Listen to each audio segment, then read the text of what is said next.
was always by my side and helping facilitate some of the crazy ideas that we had. So I myself had to learn how to process grief for the first time.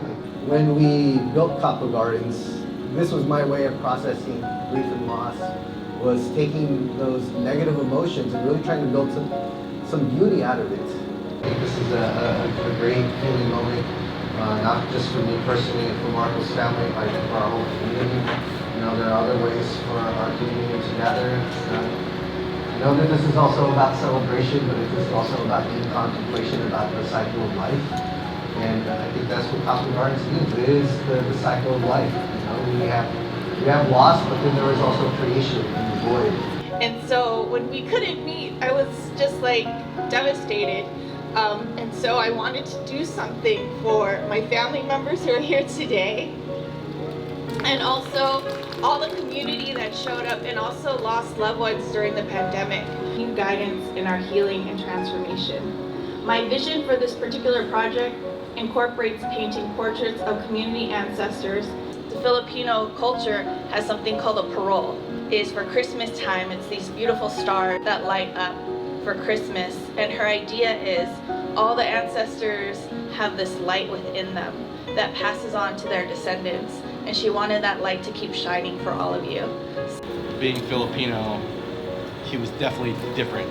You know, my brother was into all types of music, all type of fashion, poetry, readings, and as a kid, that was all new to me, you know, and I'm not gonna lie, he got all the chicks. You know, why not follow him, you know what I'm saying? He wasn't like the older brother that would like pick on me or, you know, beat me up or say, you know, like kind of, maybe as a kid maybe, but as we grew up it was a little bit different. For me, my brother was everything as far as an influence. To anyone that really knows him, you will know that he will touch on something that is true to you, and he will talk about that with you. Dive deep into what that is, and he will make sure he knows what you're talking about and you guys get on that level. And then he will make a bond with anybody. This area represents him to the fullest, just seeing all this grow. As soon as I walked in, I felt him here.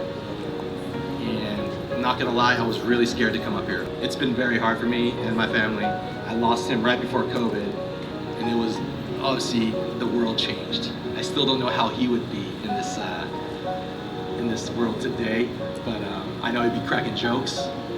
He'd be definitely saying some outrageous stuff, just, you know, to keep everyone kind of even keel and lighthearted. Yeah, it was hard losing him, but in death comes life. About 6 months after losing him, I had my first child, Sophia, my daughter. Changed things around, you know, but it makes you know, it sounds cliche, but you know, you start to appreciate life.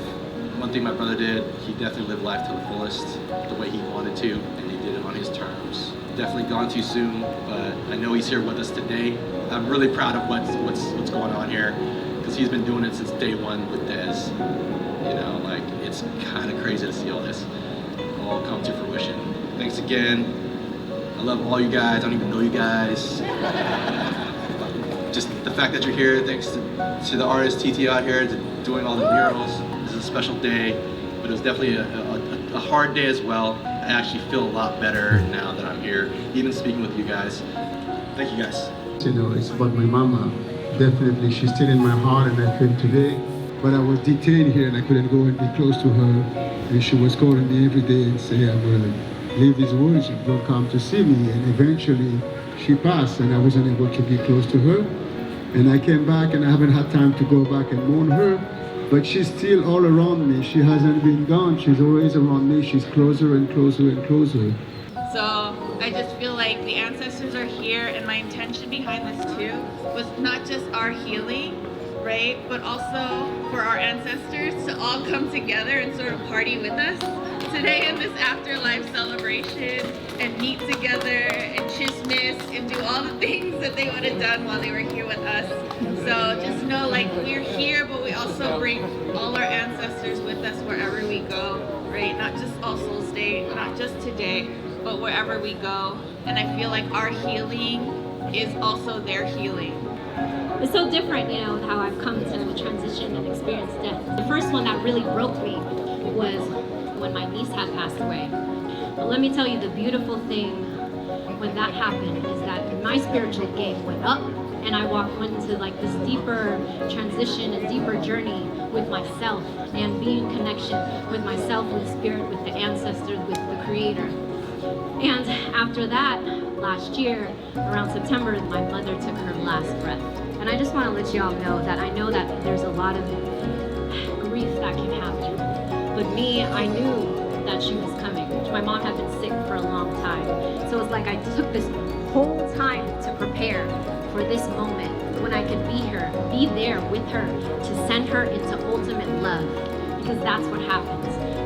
And death, if you can be there and be present and detach from that moment and just be there for them in their transition, it's one of the most powerful moments that can be just as much as birthing a child.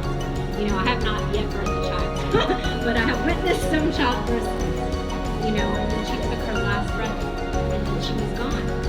But I got to be there and see the beauty and the power, because it's not an end. It's only a transition into the next life, to where they're going to be, and they're ultimately in love, away from the attachments and issues that we have to deal with. And I know that one of my purposes, clearly, you see, is to be honestly helping to